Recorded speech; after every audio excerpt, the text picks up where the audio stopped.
بسم اللہ الرحمن الرحیم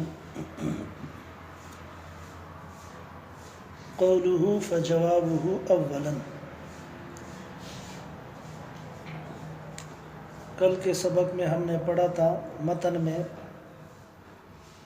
پہلی لکیر، ایک اعتراض اور اس کے 3 جواب۔ اعتراض یہ تھا کہ فقہ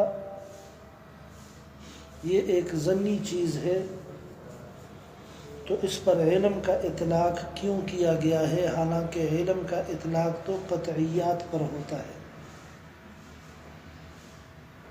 صحیح؟ اس کے کتنے جواب دیے تھے ماتن نے؟ 3 جواب دیے تھے۔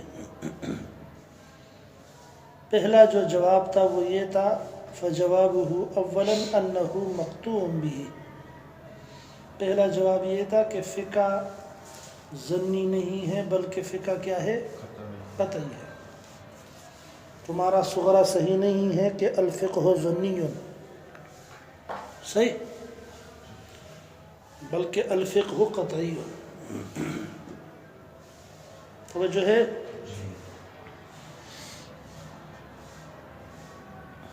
پھر آگے اس کی تشریح کی فإن الجملة التي ذکرنا انہا فقہ قطعیۃ،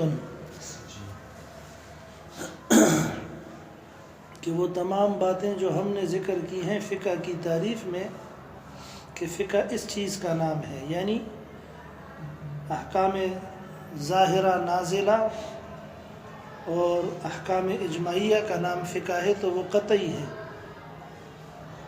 ان میں ظنی کوئی نہیں ہے۔ اس جواب کا ضعف 2 طریقوں سے علامہ تفتازانی بیان کر رہے ہیں۔ کتنے طریقوں سے اس جواب کی کمزوری کو بیان کر رہے ہیں؟ 2 طریقوں سے۔ فرماتے ہیں کہ یہ جو پہلا جواب آپ نے دے دیا، اس کا مطلب یہ ہے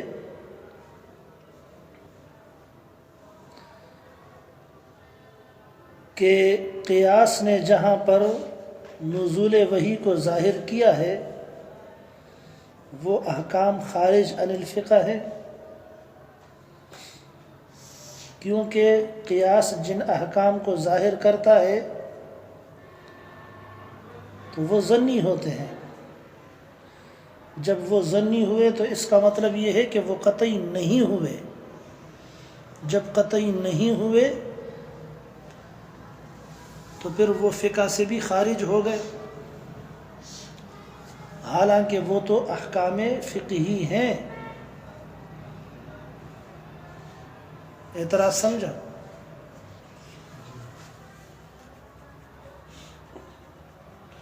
آپ ماتن نے یوں کہا تھا کہ فقہ ظنی ہے ہی نہیں، پہلا جواب یہی تھا نا کہ فقہ ظنی ہے ہی نہیں، فقہ تو قطعی ہے۔ جب آپ نے فقہ کو کیا کہا؟ قطعی کہا، تو وہ تمام احکام جن احکام کو قیاس نے ظاہر کیا ہے، یعنی احکام فقہی، وہ تمام کے تمام احکام فقہ ہونے سے خارج ہو گئے۔ اب ان پر فقہ کا اطلاق کرنا صحیح نہیں ہوگا۔ توجہ ہے؟ دیکھیں قولہ فجوابہ اولا، قول ماتن کا صفحہ 56 پہلی سطر میں، پہلی لکیر میں، فجوابہ اولا، یہ جو پہلا جواب دیا ہے ماتن رحمۃ اللہ علیہ نے، مشعر، یہ پتہ دیتا ہے اس بات کا، خبر دیتا ہے اس بات کی، بے ان ما، کہ وہ حکم اظہر القیاس، کہ ظاہر کیا ہے قیاس نے، نزول الوحی بھی، نزول وحی کا، بھی اس حکم کے ساتھ، فہو خارج عن الفقہ، تو وہ خارج عن الفقہ ہے، فقہ کے اندر داخل نہیں ہے۔ کیوں داخل نہیں ہے فقہ میں؟ للقطع، کیونکہ یہ بات یقینی ہے، بأنہ ظنی، کہ یہ ظنی حکم ہے، یہ حکم کیا ہے؟ ظنی ہے. یہ حکم فقہی ظنی ہے، یہ فقہ ظنی ہے. سمجھ میں آیا مسئلہ؟ یہ نہیں سمجھا؟ تو پہلے جواب کا خلاصہ کیا ہوا کہ آپ نے کہا تھا کہ صغرا باطل ہے، الفقہ ظنی کہنا صحیح نہیں ہے، الفقہ قطعی. سمجھ میں آیا مسئلہ؟ جب آپ نے فقہ کو ظنی نہیں کہا تو پھر وہ تمام کے تمام احکام قیاسی، مسائل قیاسیہ جو فقہ کے ذریعے یعنی قیاس کے ذریعے سے معلوم ہوئے ہیں اور قیاس نے ان کو ظاہر کیا ہے، وہ سب کے سب فقہ کی تعریف سے نکل گئے. ٹھیک ہے جی؟ تو بے شمار مسائل ایسے ہیں جن کو آپ نے فقہ سے کیا کر دیا مولوی صاحب؟ خارج کر دیا. یہ کون کس کو کہہ رہا ہے؟ علامہ تفتازانی ماتن کو کہہ رہا ہے. سمجھ میں آیا مسئلہ؟ جواب ہم پہلے ہی بیان کر چکے ہیں اس کا کہ احکام قیاسیہ یہ فقہ میں سے نہیں ہے. احکام قیاسیہ یہ فقہ میں سے نہیں ہے. اصل جو فقہ ہے وہ وہی ہے جو احکام منصوصہ ہیں اور احکام اجماعیہ ہیں. سمجھ میں آیا مسئلہ؟ باقی جو احکام قیاسی ہیں یہ فقہ مدون کے قبیل سے ہیں. یہ کس چیز کے قبیل سے ہیں؟ فقہ مدون کے قبیل سے ہیں. ان کو اس لیے فقہ کے اندر درج کر دیا گیا کیونکہ ان کی طرف بھی ضرورت بہت زیادہ پڑتی ہے، ورنہ اصل فقہ وہی ہے جو احکام منصوصہ ہیں اور احکام اجماعیہ ہیں.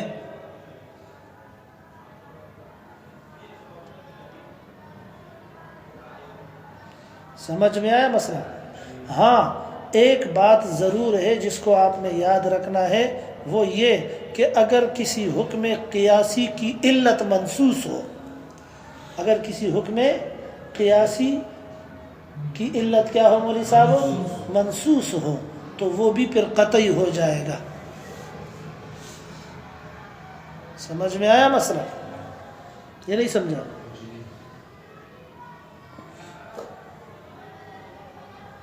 پھر وہ فقہ سے نہیں نکلے گا، پھر وہ فقہ سے نہیں نکلے گا. آیا مسئلہ؟ یا نہیں سمجھا؟ اس سے غیر مقلدین حضرات جو ہیں ان کو بھی آپ جواب دے سکتے ہیں جو کہتے ہیں کہ فقہ یہ ہے اور فقہ یہ ہے. آپ ان کو کہیں کہ فقہ تو نام ہی کس چیز کا ہے؟ احکام منصوصہ اور احکام اجماعیہ کا.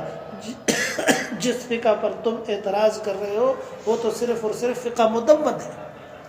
اصل فقہ ہم بھی کس کو کہتے ہیں؟ قرآن اور سنت کے مسائل منصوصہ کو اور احکام اجماعیہ کو. مولوی صاحب سمجھا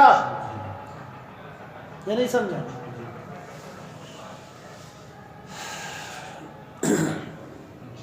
اچھا جی.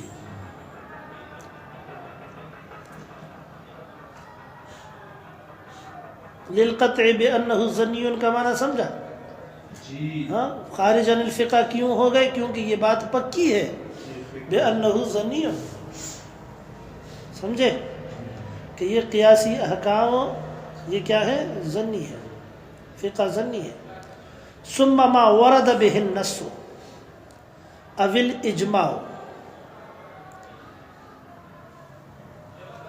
دوسرا اعتراض کر رہا ہے پہلے جواب پر. توجہ ہے؟ کہتا ہے پھر تو اس کا مطلب یہ نکلے گا. توجہ، یہ بڑا عجیب سا اعتراض کیا علامہ تفتازانی نے. کہتے ہیں کہ پھر تو اس کا مطلب یہ نکلا کہ جہاں ظنیت آئے گی وہاں پر فقہ کا اطلاق نہیں ہوگا. آپ کے پہلے جواب کا خلاصہ یہ نکلا. توجہ ہے؟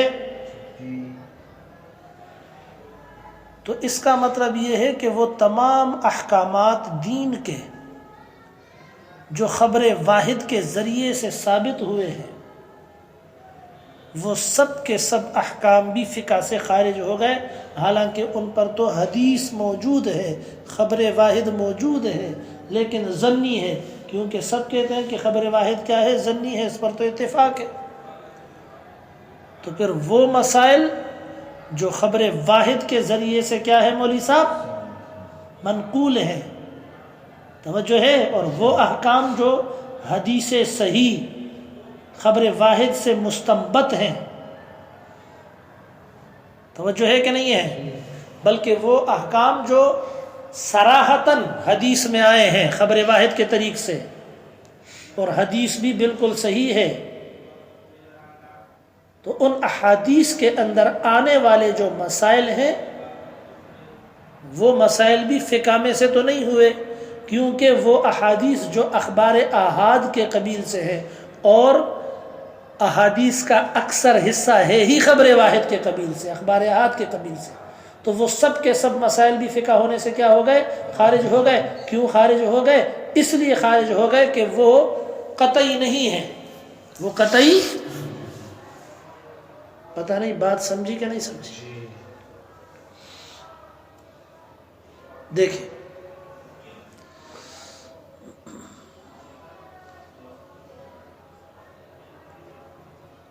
ثم ما ورد به النص او الاجماع، پھر وہ احکامات جن کے اوپر نص یا اجماع وارد ہو چکے ہیں، ایضاً انما یکون قطعیا اذا کان ثبوتہما ایضاً قطعیا، وہ بھی تب قطعی ہوں گے جب ان کا ثبوت بھی قطعی ہو۔ وہ احکام بھی کب قطعی ہوں گے؟ جب ان کا ثبوت بھی قطعی ہو۔ ثم ما کا معنی کیا کیا؟ پھر وہ احکام ورد بہ النص او الاجماع ایضاً، جن پر نص بھی وارد ہے اجماع بھی وارد ہے، وہ کب قطعی ہوں گے؟ انما یکون قطعیا اذا کان ثبوتہما ایضاً قطعیا، وہ تب قطعی ہوں گے جب ان کا ثبوت بھی کیا ہو؟ قطعی ہو۔ سمجھ میں آ رہا ہے؟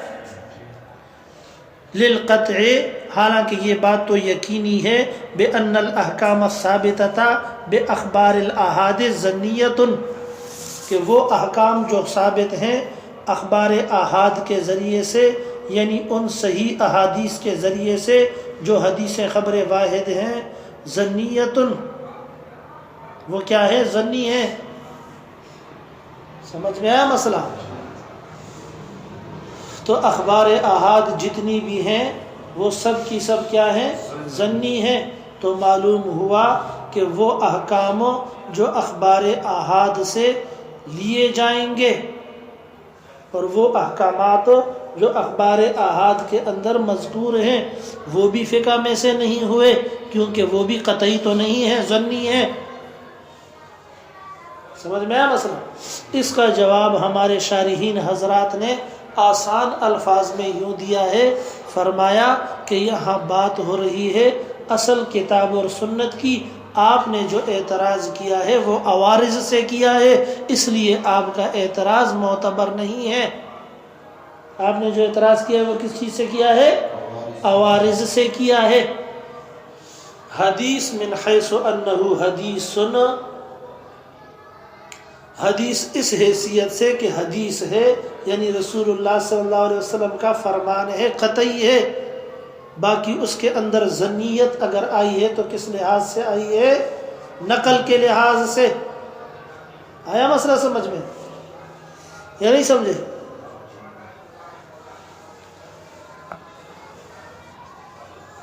توجہ ہے؟ دوسرا جواب یہ ہے کہ حدیث جو خبر واحد ہو وہ بھی ظن کا فائدہ دیتی ہے، لیکن اس ظن کے اندر ظن بھی تو کلی مشکک ہے۔ سمجھ میں آ رہا ہے؟ کبھی ظن مغلوب ہوتا ہے تو کبھی ظن مساوی ہوتا ہے، کبھی ظن غالب ہوتا ہے، کبھی ظن اغلب ہوتا ہے۔ کبھی ظن کیا ہوتا ہے مولوی صاحب؟ اغلب ہوتا ہے۔ تو قیاس کے اندر جو ظن ہے وہ ظن غالب ہے، حدیث کے اندر جو ظن ہے وہ ظن اغلب ہے۔ وہ ظن کیا ہے؟ اغلب ہے۔ آیا مسئلہ؟ یہ نہیں سمجھ میں آیا؟ حدیث کا جو ظن ہے وہ قیاس کے ظن سے کئی درجے اوپر ہے۔ یہی وجہ ہے کہ آپ کے امام ابو حنیفہ رحمۃ اللہ علیہ وہ فرماتے ہیں کہ جہاں پر حدیث ضعیف بھی آئے گی بشرط یہ کہ اس کا ضعف وضع تک نہ پہنچا ہو، جہاں حدیث ضعیف بھی آئے گی وہاں ہم قیاس کو چھوڑ دیں گے۔ آیا مسئلہ سمجھ میں؟ اور آپ نے فقہ کی کتابوں کے اندر، اسی طرح اصول فقہ کی کتابوں کے اندر اس کے بے شمار مسائل جو ہیں وہ پڑھے ہیں کہ کبھی کبھی قیاس ایک تقاضا کرتا ہے لیکن حدیث خبر واحد اس کے مخالف ہوتی ہے، تو پھر ہم عمل کس چیز کے اوپر کرتے ہیں مولوی صاحب؟ حدیث پر عمل کرتے ہیں، قیاس کو کیا کر دیتے ہیں؟ چھوڑ دیتے ہیں۔ قیاس کا تقاضا یہ ہے کہ بیع سلم ناجائز ہونی چاہیے کیونکہ یہ بیع معدوم کی ہے، لیکن چونکہ صحیح احادیث اس کے اوپر موجود ہیں تو اس وجہ سے بیع سلم کو ہم نے جائز قرار دیا، اگرچہ اس میں بیع کس چیز کی ہوتی ہے؟ معدوم کی ہوتی ہے، مبیع اس وقت موجود نہیں ہوتی ہے، لیکن پھر بھی علی خلاف القیاس وہ کیا ہے؟ جائز ہے۔ نہیں سمجھ میں آیا؟ شفع کے بارے میں قیاس کا تقاضا یہ ہے کہ شفع جائز نہیں ہونا چاہیے کیونکہ یہ پرائی ملکیت کے اندر خواہ ٹانگ اڑانا ہے، دخل اندازی کرنا ہے۔ زمین جو ہے وہ ذاکر کی ہے اور اس کے اندر پڑوسی گڑبڑ کر رہا ہے، اس پر کیوں بیچی؟ مجھے کیوں نہیں کہا؟ اس پر کیوں بیچی؟ مجھے کیوں پہلے اطلاع نہیں دی؟ میں شفع کرتا ہوں۔ حالانکہ یہ تو پرائی ملکیت کے اندر کیا ہے؟ گڑبڑ کرنا ہے۔ لیکن حدیث یہاں پر آ گئی تو حدیث کی وجہ سے ہم نے کیا کر دیا؟ قیاس کو چھوڑ دیا۔ الجار احق بسقبہ او کما قال علیہ الصلوۃ والسلام۔ پھر اس کی بے شمار حکمتیں ہیں، ایک بڑی حکمت یہ ہے کہ برے پڑوسی سے بچ جائے آدمی۔ سمجھ میں آیا مولوی صاحب مسئلہ یا نہیں سمجھا؟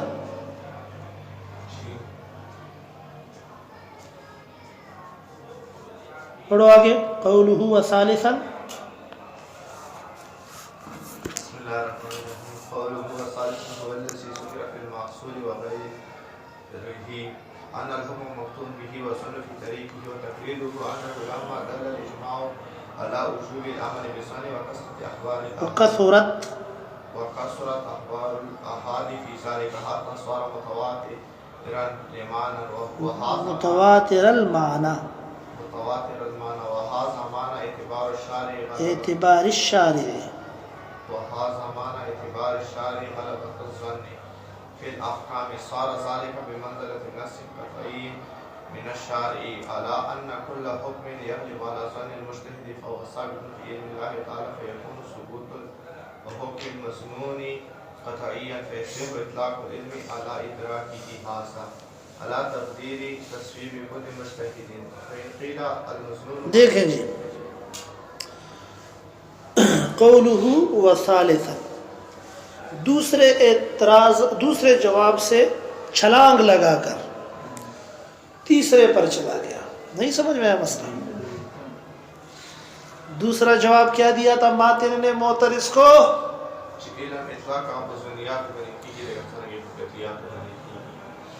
ان العلم یطلق علی الظنیات، کہ علم کا اطلاق جو ہے وہ کس چیز پر ہوتا ہے؟ ظنیات پر بھی ہوتا ہے۔ علم کلی مشکک ہے۔ سمجھ میں آیا مسئلہ؟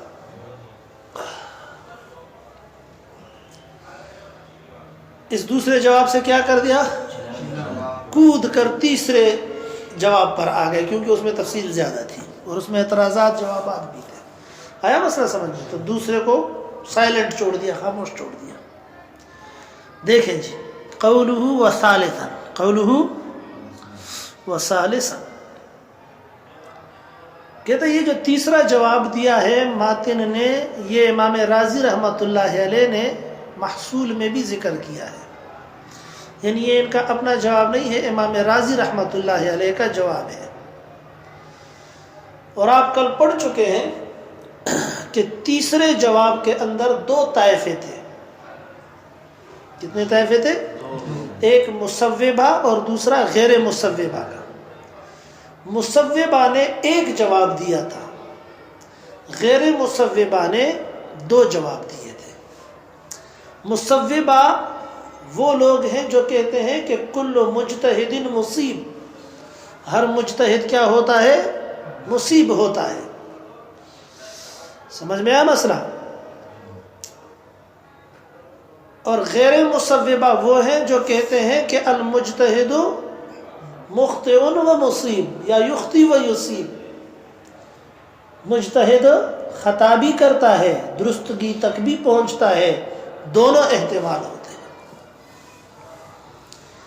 جو پہلا فریق تھا مصوبہ کا، انہوں نے کہا تھا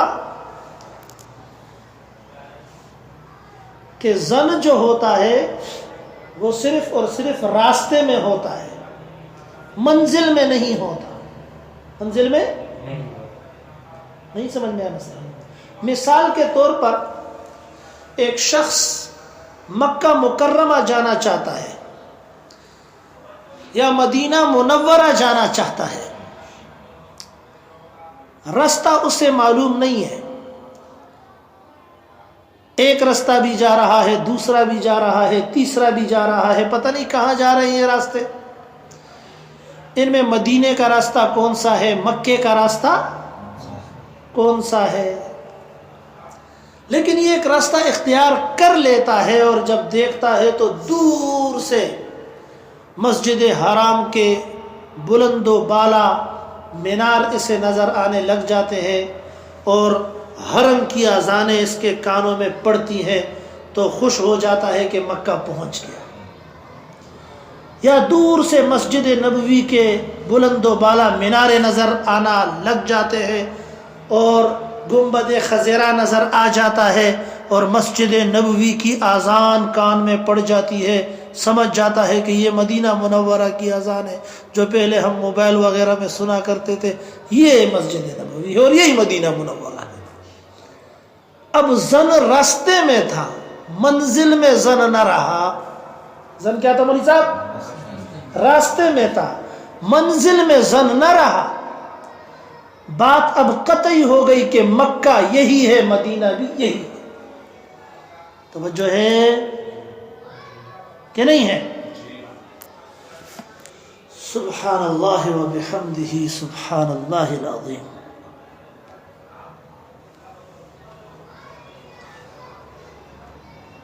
یہ تھا کس کا جواب مولوی صاحب؟ مصوبہ کا یا غیر مصوبہ کا؟ مصوبہ کا جواب تھا۔ دیکھیں جی، اس کی تشریح بھی کرتا ہے اور اس پر ایک اعتراض بھی ہے، پھر اس کا جواب بھی خود دیتا ہے۔ ٹھیک ہے جی۔ قولہ وثالثا، قول ماتن کا صفحہ 56 کی دوسری لکیر میں، وثالثا ان الشارع هو الذي ذکر فی المحصول، یہ تیسرا جواب وہی ہے جو محصول کے اندر ذکر کیا گیا ہے، امام رازی رحمۃ اللہ علیہ نے اسے ذکر کیا ہے، وغیرہ ہی، اور محصول کے علاوہ اور کتابوں میں بھی ہے۔ وہ جواب یہ ہے کہ ان الحکم مقطوع به والظن فی طریقہ، سمجھے؟ ان الحکم مقطوع به والظن فی طریقہ، کہ حکم جو ہے وہ مقطوع ہے، یقینی ہے، زن جو ہے وہ راستے میں ہے۔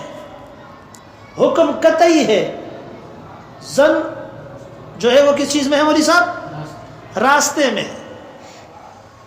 جب قیاس ہو گیا تو ہم منزل تک پہنچ گئے۔ آیا مسئلہ سمجھ میں؟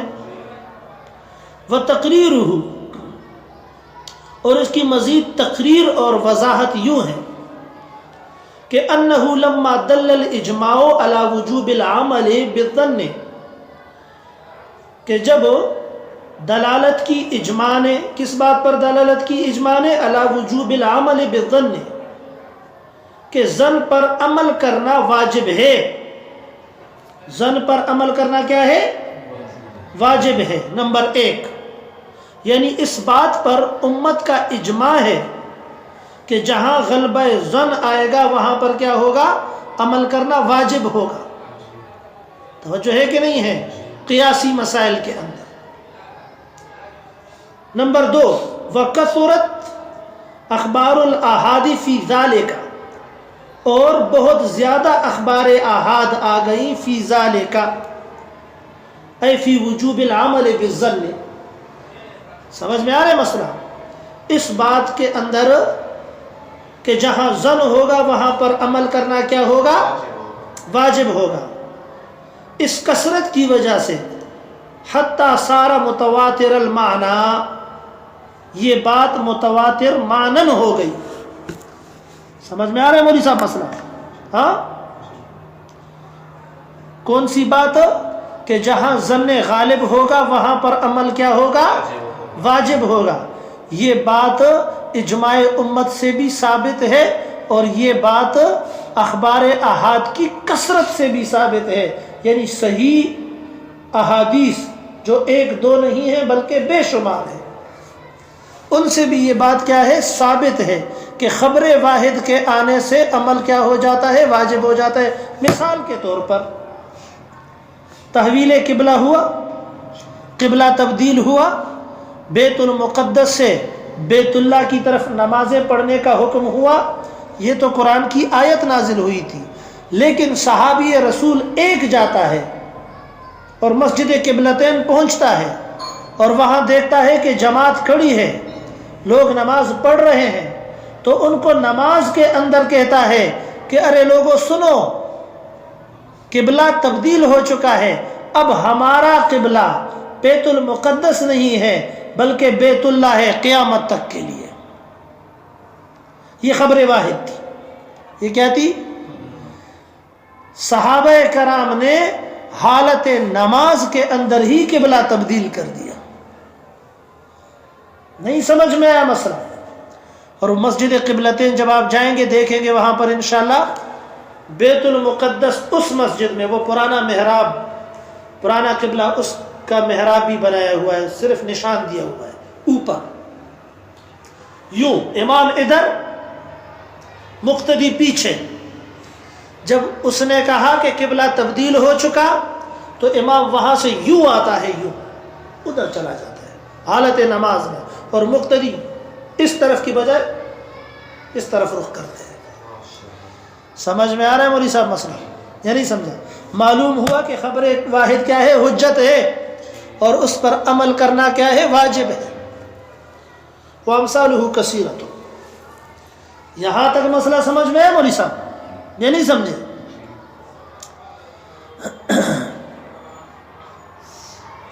حتی صار متواتر المعنی، یہاں تک کہ معنن یہ بات کیا ہو گئی؟ متواتر ہو گئی کہ غالب ظن پر عمل کرنا واجب ہے. توجہ ہے کہ نہیں ہے؟ وہذا معنی اعتبار شارع غلبۃ الظن فی الاحکام. یہی معنی ہے شارع کے اعتبار کرنے کا. کس چیز کا اعتبار کیا ہے شارع نے؟ غلبہ ظن کا. کس چیز میں اعتبار کیا ہے؟ فی الاحکام، احکام میں. سارا ذالک بمنزلۃ نص قطعی من الشارع. تو یہ بات ایسی ہو گئی جیسے کہ نص قطعی ہو گیا شارع کی طرف سے. اعلی ان کل حکم یغلب علی ظن المجتہد فہو ثابت فی علم اللہ تعالی.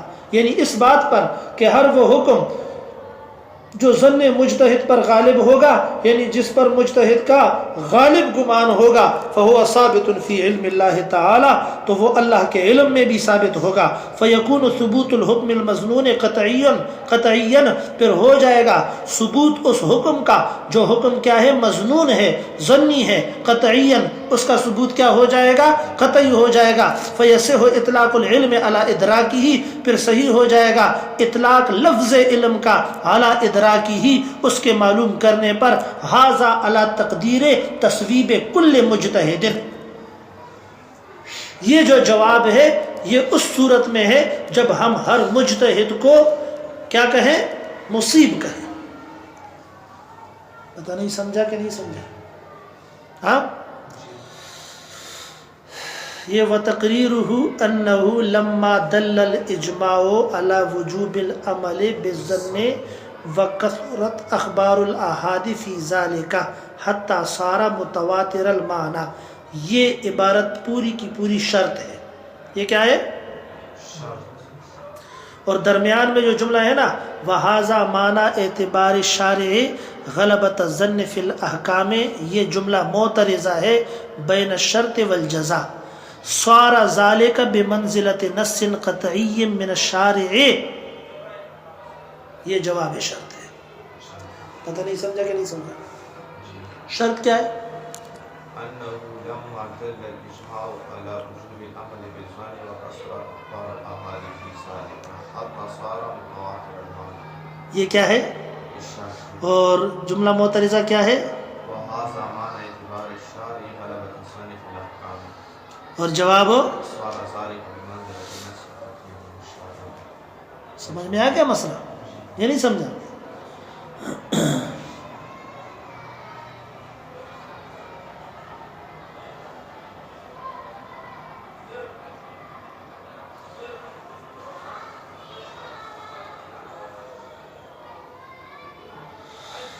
صار ذالک بمنزلت نص قطعی من الشارع کی تشریح ہے علی ان کل حکم سے مزید۔ سمجھ میں آ رہا ہے مسئلہ؟ نص قطعی شارع کی طرف سے کس طرح ہے؟ علی ان کل حکم یغلب علی ظن المجتہد فہو ثابت فی علم اللہ تعالی، یعنی مطلب یہ ہے کہ ہر وہ حکم جو جس پر مجتہد کا ظن غالب آئے گا تو وہ ثابت فی علم اللہ تعالی بھی ہو جائے گا۔ فیکون ثبوت الحکم المظنون قطعیا، تو پھر وہ حکم جو ثابت تھا ظنن وہ کیا ہو جائے گا؟ قطعا۔ جب قطعی طور پر ثابت ہو جائے گا تو پہلے تو وہ ظنی تھا نا، ظن طریق میں تھا، اب ظنی نہ رہا، اب کیا ہو گیا؟ قطعی ہو گیا۔ پتہ نہیں سمجھا کہ نہیں سمجھا؟ جب قطعی ہو گیا، منزل تک پہنچ گئے، مجتہد نے اجتہاد کر لیا تو ظن کیا ہو گیا؟ ختم ہو گیا۔ اب کیا ہوگا؟ فیصح اطلاق العلم علی ادراکی، پھر اس کے علم پر قطعیت کا اطلاق کرنا بھی کیا ہو جائے گا؟ صحیح ہو جائے گا۔ فیصح اطلاق العلم علی ادراکی ہی کیوں صحیح ہو جائے گا اطلاق علم کا؟ کیونکہ اب وہ قطعی بن گیا۔ پتہ نہیں سمجھا کہ نہیں سمجھا؟ فَإِنْ قِيلَ، اعتراض اور اس کا جواب پڑھو۔ المضمون ما يحتمل النقيض والمعلوم ما لا يحتمله فيتنافيان، قلنا يكون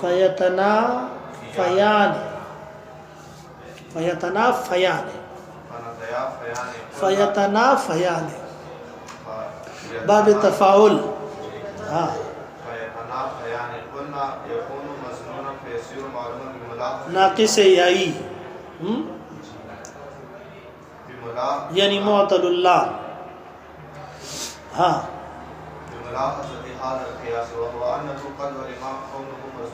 تثنیہ مذکر غائب کا صیغہ ہے، کیا ہے؟ سمجھتے ہو کہ نہیں؟ ہاں، تبارا یا تبارا یا تبارایان یا تنافیان، چلو چلو چلو، یا تقابلان، مظنون للمجتهد ولما كونه ثابتا في نفس الامر قطعا بناء على تصويب كل مجتهد، واما لا تقدير ان نصيب واحدا فكانه سبقا نص قطعي۔ دیکھیں جی، فإن قیل، اگر اعتراض کیا جائے، المظنون ما يحتمل النقیض والمعلوم ما لا يحتمله، کہ مظنون وہ ہوتا ہے جو احتمال نقیض کا رکھتا ہے، اور معلوم وہ ہوتا ہے لا يحتملہ جو احتمال نقیض کا نہیں رکھتا ہے۔ فیتنافیان، تو یہ دونوں کیا ہو جائیں گے؟ ایک دوسرے کے منافی ہو جائیں گے۔ توجہ ہے، یعنی آپ نے کہا نا مصوبہ پر اعتراض ہے، توجہ ہے کہ آپ نے کہا کہ ظن طریق میں ہے، ظن کس چیز میں ہے؟ راستے میں ہے، لیکن جب مجتہد نے اجتہاد کر لیا تو اب وہ حکم ظنی نہ رہا بلکہ کیا ہو گیا؟ قطعی ہو گیا۔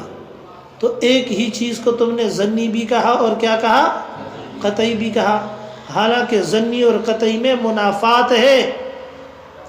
ظنی اور قطعی میں کیا ہے مولی صاحب؟ جو ظنی ہوتا ہے اس میں احتمال نقیض کا ہوتا ہے، جو قطعی ہوتا ہے اس میں احتمال نقیض کا بالکل بھی نہیں ہوتا ہے۔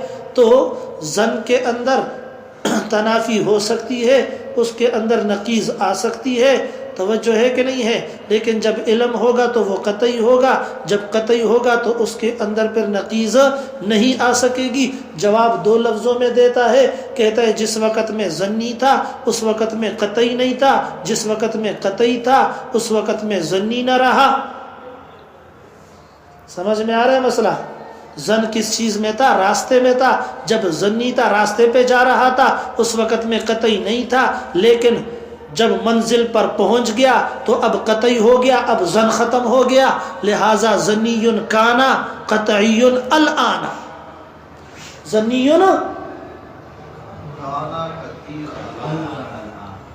نشے بھی مخبر سے دیکھیں جی۔ فَإِنْ قِيلَ اگر اعتراض کیا جائے المظنون ما، مظنون تو وہ ہوتا ہے يحتمل النقیض جس میں احتمال نقیض کا ہوتا ہے، والمعلوم ما اور معلوم وہ ہوتا ہے لا يحتملہ جو احتمال نقیض نہیں رکھتا، فیتنافیان پھر دونوں کے اندر کیا ہو جائیں گی؟ منافات آ جائیں گی۔ توجہ ہے کہ نہیں ہے؟ قلنا ہم جواب دیتے ہیں یکون مظنونا پہلے مظنون تھا، فیسیر معلوما بعد میں معلوم ہو گیا، ظنی کانا قطعی الآن۔ توجہ ہے کہ نہیں ہے؟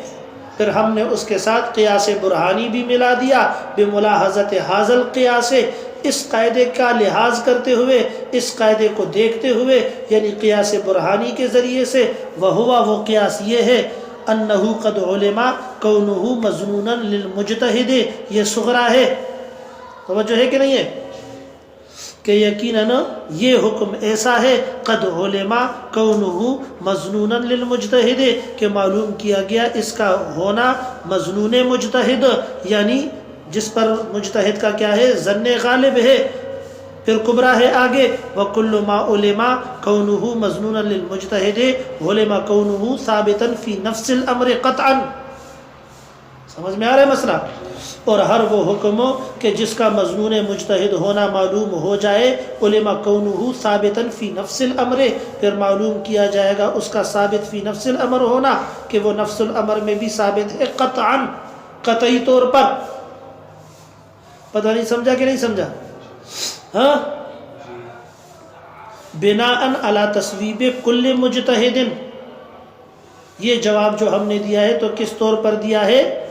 علی تصویب کل مجتہد، کہ ہر مجتہد کو کیا کہا جائے؟ مصیب کہا جائے۔ ہر مجتہد کو کیا کہا جائے؟